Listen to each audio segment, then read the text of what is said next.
ಜೀವನದಲ್ಲಿ ನಾನು ಪಾಲ್ಗೊಂಡ ಒಂದು ಅತ್ಯುನ್ನತವಾದ ಕಾರ್ಯಕ್ರಮ ಅಂತ ನಾನು ಭಾವಿಸ್ತೇನೆ. ಇದನ್ನು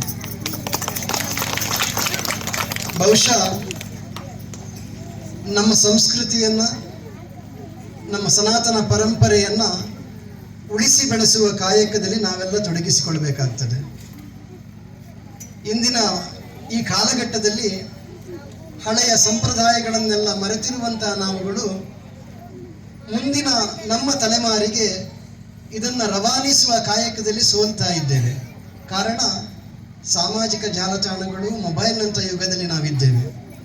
ಮಕ್ಕಳಿಗೆ ಯಾವುದನ್ನು ಕೊಡಬೇಕು, ಯಾವುದನ್ನು ಕೊಡಬಾರದು ಎನ್ನುವುದರ ಕಲ್ಪನೆ ಇರದಂಥ ಈ ಕಾಲಘಟ್ಟದಲ್ಲಿ ಇಂತಹ ಮಾತೃವಂದನದಂತಹ ಕಾರ್ಯಕ್ರಮಗಳ ಮುಖೇನವಾಗಿ ನಾವುಗಳು ಮುಂದಿನ ಸಮಾಜಕ್ಕೆ ಹಳೆಯದನ್ನು ನೆನಪಿಸಿಕೊಡುವಂತಹ ಕಾಯಕದಲ್ಲಿ ತೊಡಗಿಸಿಕೊಳ್ಳಬೇಕಾಗುತ್ತದೆ.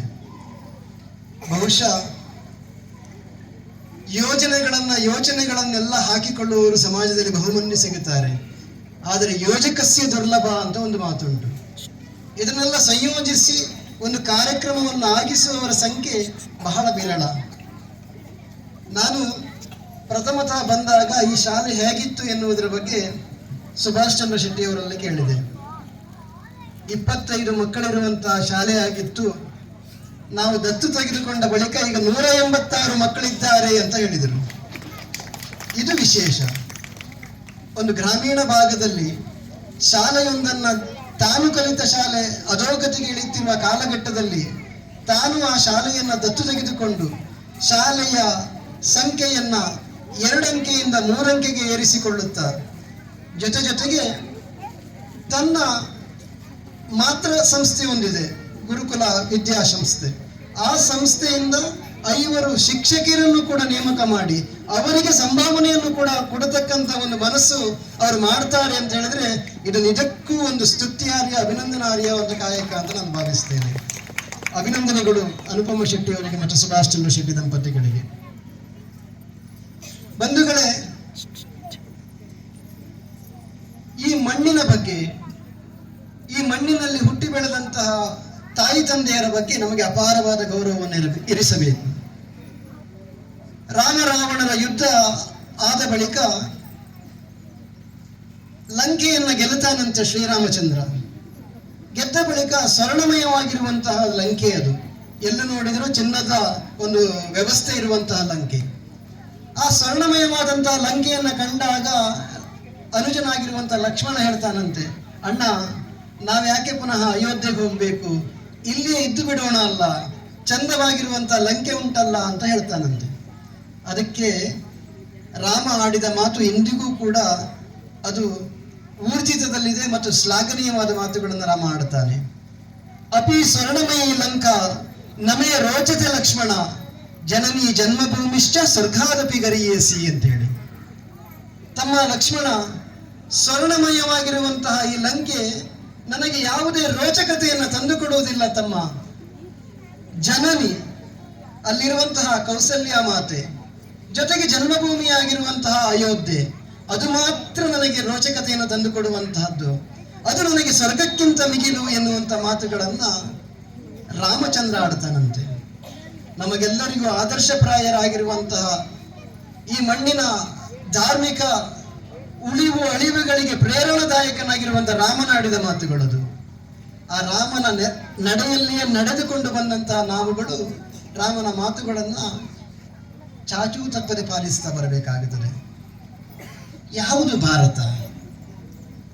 ಯಾವುದು ಭಾರತ ಕೇಳಿದರೆ ಸರ್ವ ಜನಾಂಗದ ತೋಟವಿದು, ತೊಟ್ಟಿಲಿದು, ಸಕಲ ಭಾಷೆಗಳಿಗೆ ಮಾತೃಸ್ಥಾನದಲ್ಲಿರುವಂಥದ್ದು, ತಾಯಿಯ ಸ್ಥಾನದಲ್ಲಿರುವಂತಹದ್ದು, ದಂತಕಥೆಗಳಿಗೆ ಅಜ್ಜಿಯ ರೂಪದಲ್ಲಿರುವಂತಹದ್ದು, ಪುರಾಣ ಸಂಪ್ರದಾಯಗಳಿಗೆ ಮುತ್ತಜ್ಜಿಯ ರೂಪದಲ್ಲಿರುವುದು, ಸಕಲ ವಿದ್ವತ್ತುಗಳನ್ನೆಲ್ಲ ಕ್ರೋಢೀಕರಿಸಿ ತನ್ನ ಕಾಲಗರ್ಭದಲ್ಲಿ ಇರಿಸಿಕೊಂಡಂತ ಏಕೈಕ ಶಕ್ತಿ ವಿಶ್ವದಲ್ಲಿದ್ರೆ ಅದು ಭಾರತ ಅಂತ.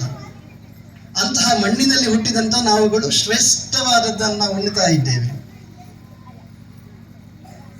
ಜರ್ಮನಿಯ ಮ್ಯಾಕ್ಸ್ ಮುಲ್ಲರ್ ಅನ್ನುವ ಇದ್ದ, ಭಾರತಕ್ಕೆ ಬಂದಿದ್ದ. ಇಲ್ಲಿನ ಎಲ್ಲ ಪರಂಪರೆಗಳನ್ನ, ಇಲ್ಲಿನ ಎಲ್ಲ ಆಗುಹೋಗುಗಳನ್ನ ತನ್ನ ಅಕ್ಷರ ರೂಪದಲ್ಲಿ ಅವನು ಇಳಿಸಿ ಹೋಗಿದ್ದ. ಹೋಗುವಾಗ ಕೇವಲ ಮ್ಯಾಕ್ಸ್ ಮುಲ್ಲರ್ ಅಂತ ಹೆಸರನ್ನ ಬದಲಾಯಿಸಿಕೊಂಡು ಮೋಕ್ಷ ಮೂಲ ಅಂತ ಹೆಸರನ್ನು ಇರಿಸಿಕೊಂಡ. ಈ ಸುಭಾಷಿತಗಳು, ಈ ಮಣ್ಣಿನ ಆ ವೇದದಿಂದ ಪಡೆದಂತಹ ಜ್ಞಾನಗಳಿಂದ ತನ್ನ ಹೆಸರನ್ನೇ ಬದಲಾಯಿಸಿಕೊಂಡಂತಹ ಧೀಮಂತ ಮ್ಯಾಕ್ಸ್ ಮುಲ್ಲರ್. ಯಾರಾದರೂ ಅಂಧಕಾರದಲ್ಲಿ ನಾವಿದ್ದೇವೆ, ಅಂಧಕಾರದಲ್ಲಿ ಇರುವವರಿಗೆ ಬೆಳಕು ಎಲ್ಲಿಂದ ಬರ್ತದೆ ಎನ್ನುವುದಾಗಿ ನನ್ನಲ್ಲಿ ಒಂದು ಪ್ರಶ್ನೆಯನ್ನು ಕೇಳಿದರೆ ನಾನು ಬೆರಳೆತ್ತಿ ಭಾರತದ ಕಡೆಗೆ ತೋರಿಸ್ತೇನೆ, ಅಲ್ಲಿನ ಬೆಳಕು ಎನ್ನುವುದನ್ನ ಸಾರಿ ಹೋದಂತ ಮ್ಯಾಕ್ಸ್ ಮುಲ್ಲರ್ ನಮಗೆ ಆದರ್ಶನಾಗಬೇಕು. ಬಂಧುಗಳೇ, ಅಂತಹ ಭಾರತದಲ್ಲಿ ಹುಟ್ಟಿದಂತ ನಾವುಗಳು ಆ ಮಣ್ಣಿನ ಆ ವಾಸನೆಯನ್ನ, ಆ ಗಮಲನ್ನ ಅನುಭವಿಸುತ್ತಾ ಬೆಳೆದು ಬರ್ತಾ ಇದ್ದೇವೆ. ಹಾಗಾದ್ರೆ ರಾಮನಾಡಿದ ಮಾತುಗಳಲ್ಲಿ ಮಾತ್ರ ಭೂಮಿ ಒಂದು ಕಡೆಯಾದರೆ ತಾಯಿ ಮತ್ತೊಂದು ಕಡೆಯಲ್ಲಿ, ತಾಯಿ ಮತ್ತೊಂದು ಕಡೆಯಲ್ಲಿ. ಕೇವಲ ತಾಯಿ ಮಾತ್ರ ಅಲ್ಲ, ತಂದೆಯೂ ಕೂಡ ಕಾರಣ ಆಗುತ್ತಾರೆ.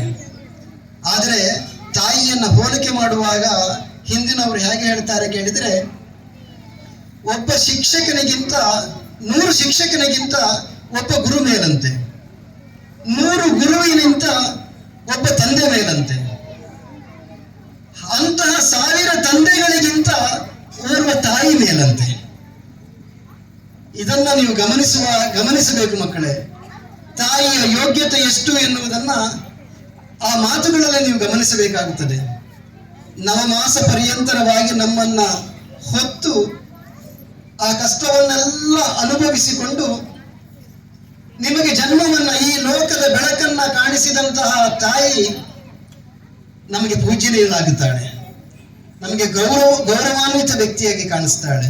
ನನಗೆ ಇವತ್ತಿನ ಈ ಮಾತೃವಂದನ ಕಾರ್ಯಕ್ರಮದಲ್ಲಿ ಅವರು ಇಟ್ಟಂತಹ ಟ್ಯಾಗ್ಲೈನ್ ಖುಷಿ ಆಯಿತು.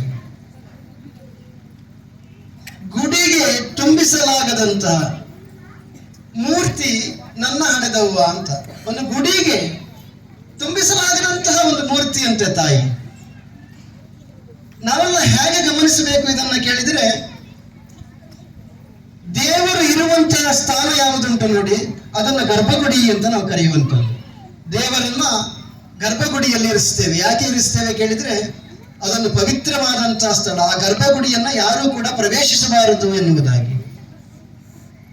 ಹಾಗೆಯೇ ನಮಗೆ ಲೋಕದ ಬೆಳಕನ್ನ ಕೊಡುವಂತಹ ತಾಯಿ ಉಂಟಲ್ಲ, ಆ ತಾಯಿಯೂ ಕೂಡ ಆ ತನ್ನ ಗರ್ಭ ಎಂಬ ಗುಡಿಯಲ್ಲಿ ನಮ್ಮನ್ನ ಇರಿಸಿಕೊಳ್ತಾಳೆ 9 ತಿಂಗಳ ಕಾಲ.